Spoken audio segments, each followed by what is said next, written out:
Know the difference with Annex Wealth Management? The average U.S. wedding cost in 2024 was about $30,000 to $35,000, and that's not an insignificant amount. But if you think about some of the very grand, very fancy weddings you've been to that go far beyond that, with luxury venues, large guest lists, high-end vendors, that pushes the cost up. Deanne Phillips is joining us to talk about it, wealth manager and a CFP at Annex Wealth Management. Hello, Deanne. Hello, Danny. Let's talk about a fictitious client of Annex Wealth Management. Married couple, high net worth, and a daughter that wants the wedding of her dreams. You're sitting with them and they share that goal. How do you plan for a large expenditure like that? Well, first, I would have them start by sharing their values with me, meaning what is important to your daughter and you, because they're paying for it, right? It sounds like, coming out of this experience, because what you're paying for is an experience. I would want to know if they've had a discussion around this with their daughter in the past, and if there are any certain expenditures you agreed to pay for, or are you paying for the whole kit and caboodle?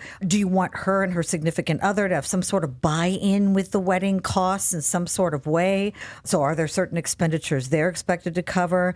And also I want to know if they've discussed an actual amount, or if not, is there an amount that they think would be reasonable so that we can build it into the financial plan?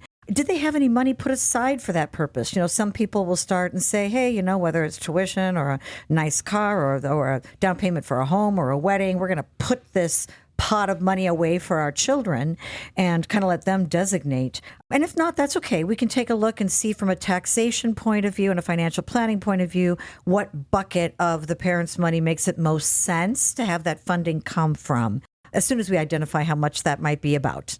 Big weddings aren't cheap. I mean, do you do a loan? Well, you talked about the buckets. Right. So while personal loans specifically marketed for weddings are increasingly popular, but remember you're subjected to the interest rate on those loans, and it could be variable, meaning it could, go up with interest rates over time. And depending upon how much you finance and the timing of your own retirement, for example, and your own cash flow needs, this could add on debt at a time that could strain finances post-wedding. So you have to be careful with that. Now, if we're really dealing with a high net worth scenario, obviously the best way to do it, if you're going to put anything on a leveraged finance, would be to pay it off right away, or to check with vendors and see if they have payment plans. Some of them will do that without interest rates, kind of installment plans over time to manage your cash flow wisely. But in all cases, I do recommend people have a basic budget so that they know the different components. So we can get into that in a moment too.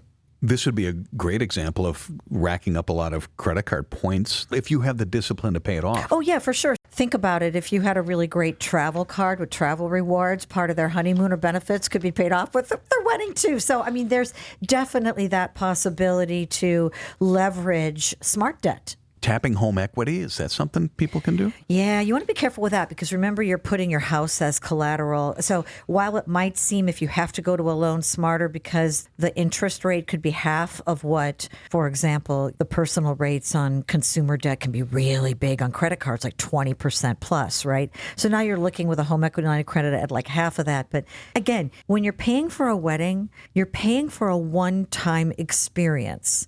Some people will leverage loans with student debt, for example, the Parent Plus, and we have had clients that are entering into retirement going, yeah, I've still got a little bit of mortgage, but I got a little bit of the Parent Plus. What should I pay off first? And we'll take a look at interest rates and all that and their cash flow.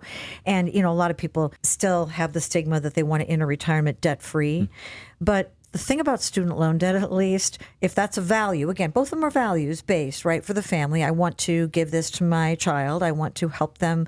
But I would argue the student loan is helping your career, and your career is an asset. It grows over time, the skill set you do, if it's an actual career, as opposed to a wedding as a one-time party. I want to go back to who's paying for that party and saying, what do you want to get out of this? I really like that. In fact, I guess I didn't even think about the initial conversation, which is to manage the expectations. Yes, I know some people don't care for the B word budget, and even if it's really big, but there are wedding planning budget tools online to help with this. In everything we say as planners, you should have an idea of what you're spending and the averages. So, for example, in a wedding, to some people, catering is the most important. I know at my wedding it was. The food was the most important thing. In our, quote-unquote budget, we would put more toward that. Statistically, according to The Knot, catering, drinks, and cake are around 24% of the budget, while the venue itself itself is about 27% on average, but don't forget photography can be 10% plus, floral can be 9 or 10%, even music can really add up.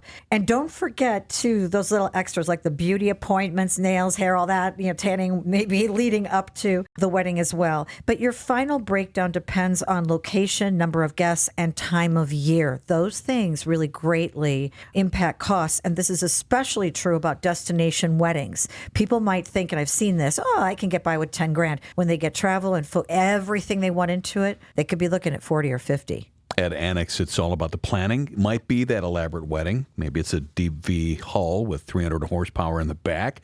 We can help if that's what you want to do. Starts at annexwealth.com. Click that Get Started button. Deanne Phillips, Wealth Manager, CFP, Annex Wealth Management. Thank you. Thanks for having me.